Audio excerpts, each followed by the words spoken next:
datang dan berserah, ku nyatakan Kau yang berkuasa dalam gelap.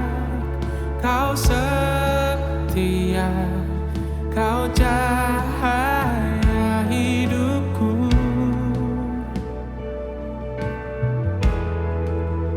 Kau kuatkan aku bertahan, Kau harapan dalam kesesakan. Kau buktikan kesetiaan-Mu Tuhan, Engkau Allah Immanuel.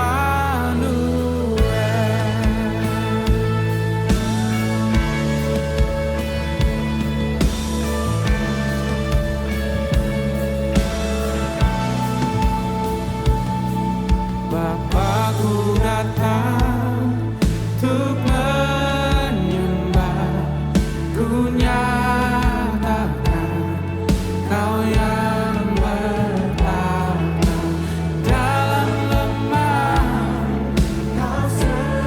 Kau sempurnakan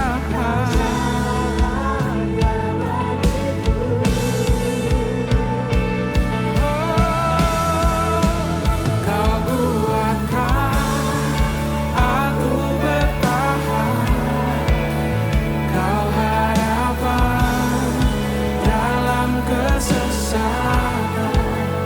Kau buktikan kesetiaan-Mu Tuhan, Engkau Allah Immanuel. Kau kuatkan aku bertahan, Kau harapan dalam kesesakan. Kau buktikan kesetiaan-Mu Tuhan, Engkau Allah Immanuel.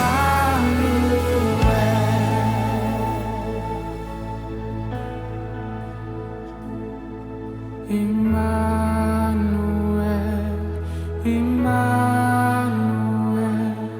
Engkau besertaku. Immanuel, Immanuel, Engkau Allah besertaku. Immanuel, Immanuel, Engkau besertaku. Immanuel, Immanuel, Engkau Allah besertaku. Kau kuatkan aku bertahan, Kau harapan dalam kesesakan.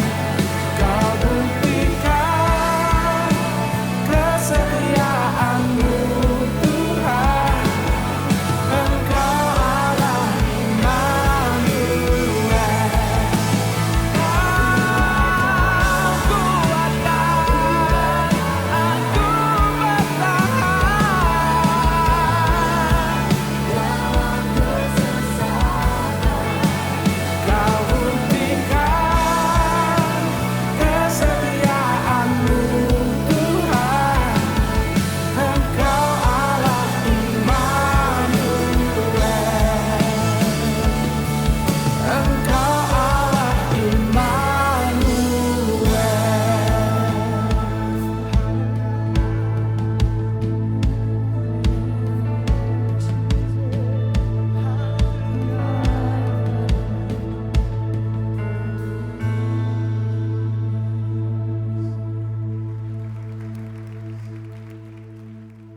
Salam, jumpa kembali dengan Pendeta Momon Awangsa dalam siaran rohani Kristen hari ini.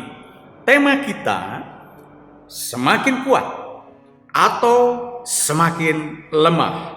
Pembacaan dari Mazmur pasal 84 ayat yang ke-8. Demikian firman Tuhan. Mereka berjalan makin lama makin kuat, hendak menghadap Allah di Sion. Diberkatilah perenungan firman Bapa hari ini. Biarlah kami memiliki iman yang kuat dalam mengikut kepada Tuhan Yesus. Dalam nama Tuhan Yesus. Haleluya. Amin. Saudara yang dikasihi oleh Tuhan,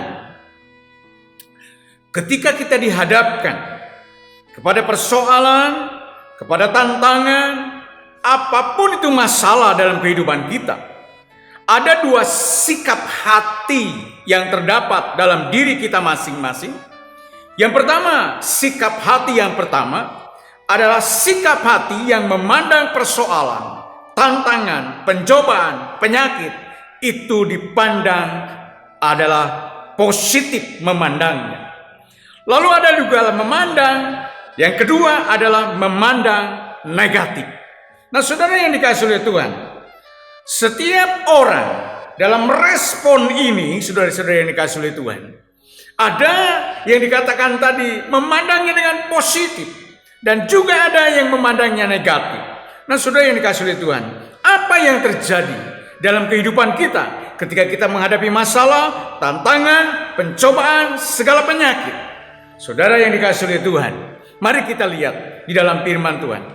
Tergantung kepada firman Tuhan.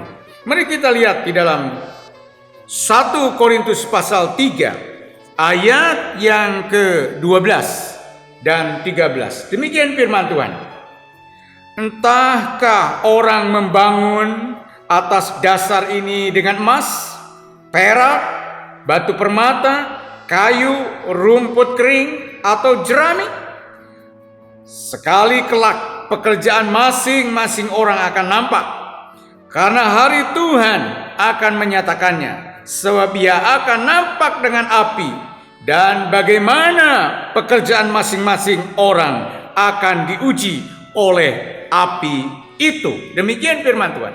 Jadi saudara, ketika kita menghadapi tantangan, persoalan, pencobaan, penyakit, tergantung kepada pondasi dasar iman kita. Jadi pondasi dasar iman kita ini diletakkan di mana? Apakah dari emas, saudara yang dikasihi oleh Tuhan? Apakah dari rumput kering, saudara yang dikasihi oleh Tuhan? Atau dari kayu? Maka daripada itu, ketika tantangan persoalan ada, ketika persoalan ada, maka itulah ujian-ujian yang dihadapi oleh kita. Ketika persoalan, ujian, tantangan hidup, penyakit, kalau pondasi kita didasari dengan dasar yang dikatakan emas, maka kita akan semakin murni di hadapan Tuhan. Tetapi kalau didasari dengan kayu dan rumput kering, maka ketika ujian itu datang, maka saudara yang dikasihi oleh Tuhan, maka terhanguslah seluruh kehidupan kita dan tidak ada apa-apanya.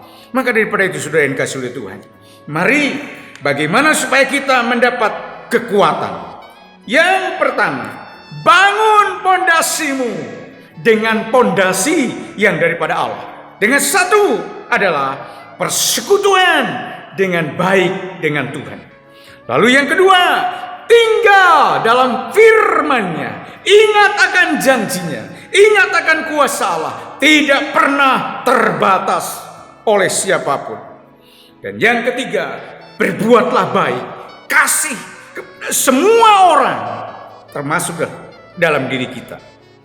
Maka daripada itu, berusaha terus untuk berinovasi dalam pekerjaan dan kehidupan kita, sehingga kita mengalami namanya kemenangan demi kemenangan. Sehingga iman kita, saudara yang dikasihi oleh Tuhan, akan semakin kuat di hadapan Bapa, di hadapan banyak orang. Terima kasih Tuhan. Mari kita datang dalam doa. Diberkati perenungan firman-Mu pada hari ini. Diberkati dengan berkat Allah, dengan kasih Allah. Dalam nama Tuhan Yesus. Haleluya. Amin. Angkat tanganmu di hadapan Tuhan. Saudara yang kasih oleh Tuhan, terima berkat Allah. Kiranya kasih karunia, anugerah damai sejahtera, berkat yang datang daripada Allah Bapa dalam putranya Tuhan kita Yesus Kristus, dan persekutuan dengan Roh Kudus yang akan memberkati saudara mulai hari ini sampai Maranatha Tuhan Yesus datang kedua kali. Semua katakan amin, amin, amin. God bless you. Tuhan Yesus memberkati kita. Haleluya, haleluya. Amin.